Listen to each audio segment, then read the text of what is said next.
नमस्कार, मैं हूं आपका दोस्त, आपका होस्ट सत्येंद्र कुमार शर्मा। आप देख रहे हैं पंजाब केसरी .com। दोस्तों, एक बार फिर क्राइम की दुनिया की एक ऐसी दास्तान लेकर के आपके सामने मैं हाजिर हूं, जिसने देशवासियों को तोड़ करके रख दिया, स्तब्ध कर दिया। ये कहानी है उस क्राइम स्टोरी की जो लोगों के बीच जब सामने आई तो लोगों की चीख निकल गई।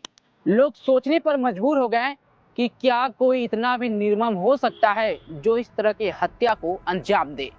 क्या कोई इंसान इतनी हद तक गिर जाता है जो शैतानी रूप से किसी की हत्या कर दे। ये कहानी ऐसी है जिसने पूरे देशवासियों को झकझोर करके रख दिया, और जब इस कहानी को आप सुनेंगे तो आपके पैरों के नीचे की जमीन खिसक सी जाएगी। बता दें कि बदले की आग में जलता हुआ एक ऐसा इंसान इस हद तक जा सकता है, कभी किसी ने सोचा नहीं होगा। बदले की आग में जलता हुआ इंसान एक व्यक्ति को इस तरह मारता है और उसके बाद सेफ्टी टैंक में उसके बॉडी को दफन कर देता है और ऊपर से कंक्रीट से ढक देता है। और जब ये मामला सामने आता है तो पूरे देश में काफी चर्चा का विषय बन जाता है। हम बात कर रहे हैं छत्तीसगढ़ के पत्रकार मुकेश चंद्राकर की, जिस पत्रकार का किस्सा तमाम लोग छत्तीसगढ़ में सुनते रहे हैं। जो निडर पत्रकार था, भ्रष्टाचार के खिलाफ था, सीआरपीएफ जवान तक उसके कायल थे, नक्सलवादी उससे डरते थे, लेकिन भ्रष्टाचार की खबर चलाना उसे अपनी जान दे करके नुकसान चुकाना पड़ा। जब एक ठेकेदार के खिलाफ वो सड़क निर्माण की भ्रष्टाचार की खबर छापा तो गुस्से में जो ठेकेदार था वो इस हद तक चला गया कि उस पत्रकार का जान ले लिया और उसको ऐसा मारा कि ये पूरे देश में तहलका मच गया, डॉक्टरों की रूह तक कांप गई। और इस रिपोर्ट में देखिए कि किस तरह से मुकेश चंद्राकर की हत्या की गई, और जब उसके परिवार वालों ने क्या कहा, और जब बॉडी मिला तो किस हाल में था। एक कहानी है एक पत्रकार की जिसने भ्रष्टाचार की खबरें चलाई तो उसको बेरहमी से मौत के घाट उतार दिया गया। मुकेश चंद्राकर की पोस्टमार्टम रिपोर्ट ने सभी को हिला कर रख दिया और सोचने पर मजबूर कर दिया है कि इंसान हैवान कैसे बन सकता है। बीजापुर जिले के पत्रकार मुकेश चंद्राकर की हत्या के बाद अब पोस्टमार्टम रिपोर्ट सामने आया है, जिसमें बड़ा खुलासा हुआ है। रूह कपाने वाली उनकी पोस्टमार्टम रिपोर्ट ने डॉक्टरों को भी हैरान कर दिया है। हत्यारों ने मुकेश के शरीर के अंदरूनी भागों को न केवल चोट पहुंचाई बल्कि टुकड़े कर दिए। मुकेश के लीवर के 4 टुकड़े, सिर पर 15 फ्रैक्चर, हार्ट फटा, गर्दन टूट गई। हत्या इतनी जघन्य तरीके से की गई कि मुकेश का पोस्टमार्टम करने वाले डॉक्टर के हाथ तक कांप गए। इसके बाद इस बात का अंदेशा है कि मुकेश के हत्यारे सिर्फ 2 नहीं बल्कि और भी हो सकते हैं, और जिसने भी इस दर्दनाक हत्या की खबर सुनी उसके पैरों तले जमीन खिसक गया। बता दें कि 2 दिनों से पत्रकार मुकेश चंद्राकर लापता था। उसने ठेकेदार सुरेश चंद्राकर के खिलाफ भ्रष्टाचार की खबर चलाई थी। सड़क का मामला था और सड़क में भ्रष्टाचार का आरोप लगा था। इसके बाद से उसने ये खबर छापी थी, और फिर 2 दिनों से जब वो लापता चल रहा था तो घर वाले काफ़ी परेशान हो गए, जिसके बाद से वो जांच शुरू की। उसका फ़ोन स्विच ऑफ आ रहा था। बात पुलिस के पास पहुंचा। पुलिस ने जब कॉल चेक किया तो नहीं लगा, और जब आखिरी लोकेशन देखा गया तो ठेकेदार सुरेश चंद्राकर के घर के पास जाकर के मिला।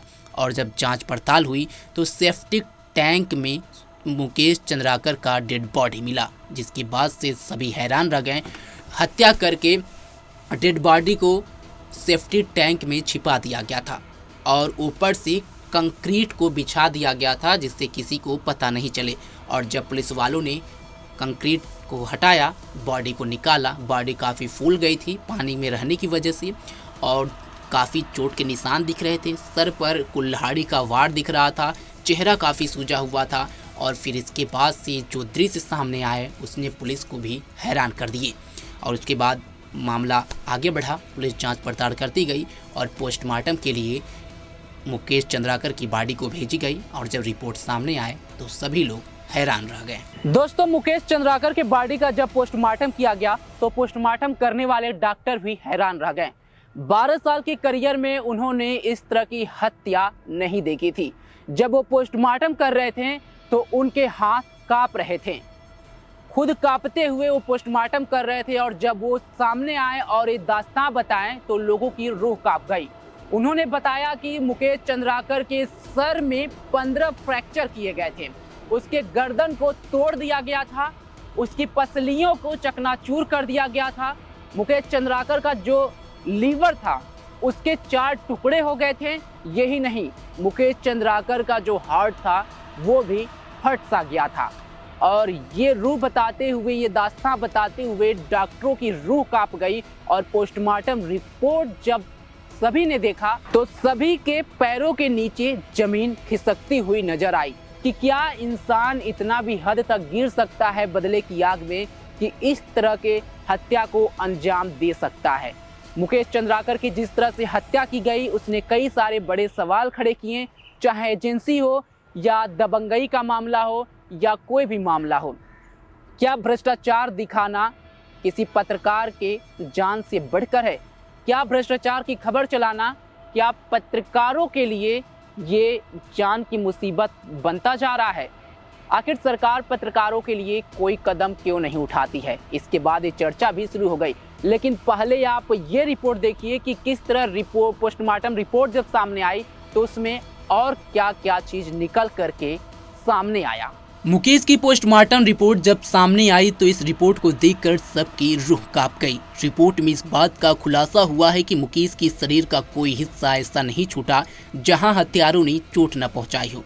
चोटें भी ऐसी थी कि पोस्टमार्टम करने वाले डॉक्टरों के भी हाथ कांपने लगे। डॉक्टरों का कहना है कि उन्होंने अपने करियर में इतनी बुरी स्थिति नहीं देखी। पत्रकार मुकेश की 100 का पोस्टमार्टम डॉक्टर राजेंद्र राय और अन्य 2 डॉक्टरों ने किया था। इसके बाद जो रिपोर्ट उन्होंने तैयार की वो काफ़ी दर्दनाक और चौंकाने वाली थी। पीएम रिपोर्ट करने वाले डॉक्टर के मुताबिक मुकेश के सिर पर 15 फ्रैक्चर पाए गए। हत्यारों ने मुकेश पर इस तरह से वार किए कि उसका लीवर भी 4 टुकड़ों में बट गया। हत्यारों के लगातार वार से मुकेश के शरीर की 5 पसलियां भी टूटी हुई हैं। इतना ही नहीं, मुकेश की गर्दन भी तोड़ दी गई थी और मुकेश की एक कॉलर बोन भी टूट गई थी। इसके साथ ही मुकेश का हार्ट भी फेल हो गया था और फट गया था। पोस्टमार्टम करने वाले डॉक्टर राय ने जानकारी देते हुए बताया कि मुकेश के बाएं हाथ पर कलाई के चोट पर निशान था। संभवतः उसने बचाव के लिए अपना बायां हाथ आगे किया होगा और इसी से उसे चोट लगी होगी। मुकेश की 100 का पोस्टमार्टम डॉक्टर राजेंद्र राय सहित 2 अन्य डॉक्टरों ने किया था। उन्होंने बताया कि वे बस्तर में 12 सालों से सेवाएं दे रहे हैं और 100 का पोस्टमार्टम भी करते आ रहे हैं, लेकिन उन्होंने बीते 12 साल में ऐसा पहला केस देखा है। डॉक्टर राय ने बताया कि 100 के पोस्टमार्टम के बाद रिपोर्ट तैयार करने में उनका दिल दहल गया। उन्होंने बताया कि 12 साल के करियर में ऐसा पहला केस देखा जिसमें हत्यारों ने किसी की हत्या इतनी निर्ममता से की हो। 100 के पोस्टमार्टम के बाद रिपोर्ट तैयार करने वाले डॉक्टरों के हाथ कांपने लगे। डॉक्टर राय के साथ पोस्टमार्टम करने वाले अन्य 2 डॉक्टर आपस में चर्चा कर रहे थे कि क्या कोई इंसान किसी को इतनी बेरहमी से कैसे मार सकता है। डॉक्टरों ने बताया कि इतनी चोट खाने के बाद दर्द का अंदाजा लगा पाना काफ़ी मुश्किल है। इधर पुलिस ने प्रारंभिक जांच में हत्यारों को मौके वारदात पर गिरफ्तार कर जेल भेज दिया था, लेकिन पोस्टमार्टम रिपोर्ट करने वाले डॉक्टरों का साफ तौर पर कहना है कि इतनी चोट ही केवल 2 व्यक्ति नहीं पहुंचा सकते हैं। यह संभवतः नहीं है। चोट देख अंदाजा लगाया जा सकता है कि हत्यारों की संख्या कहीं ज़्यादा होगी। मुकेश की हत्या और पोस्टमार्टम रिपोर्ट सामने आने के बाद बड़ा सवाल यही है कि क्या ये सब 2 ही हत्यारों का काम है या फिर हत्यारों की संख्या और बढ़ेगी। दोस्तों, जब जांच आगे निकली तो पुलिस ने 3 आरोपियों को गिरफ्तार किया। उसके बाद मुख्य आरोपी सुरेश चंद्राकर को भी गिरफ्तार किया गया। लेकिन सवाल बड़ा उठने लगा कि क्या मुकेश चंद्राकर को इंसाफ मिलेगा? क्या भ्रष्टाचार की खबर चलाने वाले मुकेश चंद्राकर के खिलाफ बड़ी कार्रवाई, जो वारदात को अंजाम दिया गया तो आरोपियों के खिलाफ बड़ी कार्रवाई की जाएगी या नहीं? ऐसे तमाम सारे सवाल खड़े किए गए। शासन प्रशासन पर भी कई सारे बड़े सवाल भी उठने लगे और इस पर यह भी बात निकल के आ रही है कि शासन प्रशासन आखिर क्या करेगी। हालांकि आपको बता दें कि सरकार की तरफ से भी बड़ा ऐलान किया गया है और मुकेश चंद्राकर के परिवार को 10 लाख मुआवजा देने की बात कही गई है। उसी के साथ ही छत्तीसगढ़ सरकार ने एक बड़ा ऐलान करते हुए मुकेश चंद्राकर के नाम पर पत्रकार भवन बनाने का भी ऐलान किया है। यानी सरकार अब पत्रकार भवन के जरिए मुकेश चंद्राकर की याद में उसको इंसाफ दिलाने के लिए एक बड़ा कदम उठाई है और उसका ये बलिदान खराब न जाए उसके याद में पत्रकार भवन छत्तीसगढ़ में अब बनाया जाएगा। लेकिन जिस तरह से ये मौत हुई है, इंसाफ की बात तो अभी भी आगे निकल रही है। लेकिन देखिए कि सरकार ने मुकेश चंद्राकर की हत्या पर और क्या कुछ कहा। मुकेश चंद्राकर की हत्या के बाद बड़ी सवाल उठने लगे। विपक्ष की तरफ से जांच की मांग तेज हो गई। हालांकि जांच में 3 लोगों को गिरफ्तार कर लिया गया और साथ ही मुख्य आरोपी ठेकेदार सुरेश चंद्राकर को भी पुलिस ने गिरफ्तार कर लिया। वहीं यह मुकेश चंद्राकर के परिवार को छत्तीसगढ़ सरकार ने 10 लाख मुआवजा देने का ऐलान किया है और साथ ही पत्रकार भवन भी बनाने का ऐलान किया है। पहले सुनिए सीएम विष्णुदेव साय ने क्या कुछ कहा। सर, पत्रकार मुकेश चंद्राकर को सरकार की तरफ से क्या कुछ सहायता दी जाएगी? बिल्कुल, उसके परिवार को 10 लाख रुपए की सहायता देंगे और उसके नाम से एक पत्रकार भवन का भी निर्माण कराएंगे। दोस्तों, ये थी मुकेश चंद्राकर की कहानी जो हमने आपको बताई। लेकिन इस मौत ने सिस्टम पर भी बड़ा सवाल खड़ा कर दिया है और प्रशासन पर भी एक बड़ा दाग लगा दिया है। आपको बता दें कि क्या पत्रकारों की जिंदगी आसान है? क्या पत्रकारों के लिए कोई आवाज उठाता है? जगह जगह किसी की अगर हत्या हो जाती है तो कैंडल मार्च निकाला जाता है, तमाम तरह की आंदोलन की जाती है। लेकिन जब एक पत्रकार की मौत होती है, वो भी भ्रष्टाचार दिखाने के लिए, तब कोई आगे क्यों नहीं आता है, इंसाफ की बात नहीं करता है। सरकार तमाम तरह की कानून बनाती है, रेप का मामला हो या सड़क एक्सीडेंट का मामला हो या हत्या का मामला हो, या तमाम तरह की सरकार हर तरह के कानून बनाती है। लेकिन नेताओं के लिए भी कानून है और सारे संस्थान के लिए भी कानून है। लेकिन क्या पत्रकारों के लिए कोई कानून है? देश के चौथे स्तंभ पत्रकार कहे जाते हैं, जो आपके सामने खबरों को लेकर के आते हैं, दबी हुई खबरों को निकालते हैं, सच्चाई दिखाते हैं, भ्रष्टाचार की खबरों को चलाते हैं, आपकी आवाज़ सरकार तक पहुंचाते हैं। लेकिन क्या इन पत्रकारों की आवाज़ सुनने वाला मौजूदा समय में कोई है? इनके साथ क्या हो रहा है? इनकी आप बीती क्या है? अगर ये भ्रष्टाचार की खबर चलाते हैं तो कभी मुकेश चंद्राकर की मौत मरते हैं, तो कभी गुमनाम कर दिए जाते हैं, कभी इनको जॉब से निकाल दिया जाता है। लेकिन मुकेश चंद्राकर ऐसे पहले व्यक्ति नहीं है जिनके साथ ऐसी घटना घटित हुई है। मुकेश चंद्राकर किस्मत वाले थे जिनकी मौत के बाद से सोशल मीडिया पर उनका काफ़ी क्रेज देखने को मिला, लोग आगे आए, समर्थन भी किए। लेकिन उन पत्रकारों का क्या जो मुकेश चंद्राकर की मौत मर गए हैं और जिनके खिलाफ कोई एक आवाज़ तक नहीं उठा पाया? क्या कोई सरकार सामने आकर के ये कहेगी कि आज के बाद से किसी भी पत्रकार की जान नहीं जाएगी? क्या कोई सरकार कानून बनाएगी पत्रकारों को लेकर के?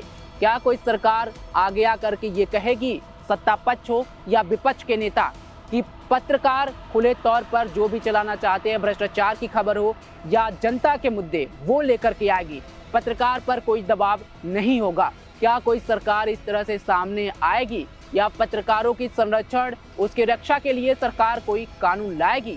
शायद नहीं, क्योंकि सरकार को जब आगे आना होता है, किसी नेता को जब फेमस होना होता है, तो पत्रकारों को बुला करके नेता लोग अपना इंटरव्यू तो करा लेते हैं, सोशल मीडिया पर प्रचारित भी करते हैं और पत्रकारों का उपयोग भी करते हैं। लेकिन जब बात उनके जान की आती है, उनके बचाने की आती है, तो क्या ये नेता, ये समाज आगे आता है? समाज पे भी सवाल उठता है कि आज का जो समाज है वो पत्रकारों पर भी उंगली उठाता है। सत्ता पक्ष का हो या विपक्ष का हो, पत्रकारों को कई भागों में बांट दिया गया है। लेकिन क्या हुआ सच्चाई दिखाने का? मुकेश चंद्राकर को उस सच्चाई का क्या नतीजा मिला? दास्तान मौत। क्या समाज इस पर आगे आया? क्या मुकेश चंद्राकर के खिलाफ समाज खुलकर बात किया? क्या अदर आंदोलन की तरह मुकेश चंद्राकर के खिलाफ लोग सड़क पे उतरे? नहीं उतरे। और यही समाज है, यही नेता है जो अब चुप्पी साधे बैठे हैं। ये कहानी हर पत्रकार के लिए एक सीख है, हर नेताओं के लिए एक सीख है कि समाज में किस तरह से मौजूदा हालात बने हुए हैं। लेकिन ये जो मुकेश चंद्राकर थे, मौत के बाद भी एक मिसाल बन गए हैं। अब उन्हीं की याद में छत्तीसगढ़ सरकार पत्रकार भवन भी बनाने जा रही है। दोस्तों, अगले हफ्ते फिर मिलेंगे एक नई स्टोरी के साथ। तब तक के लिए दीजिए इजाजत। धन्यवाद।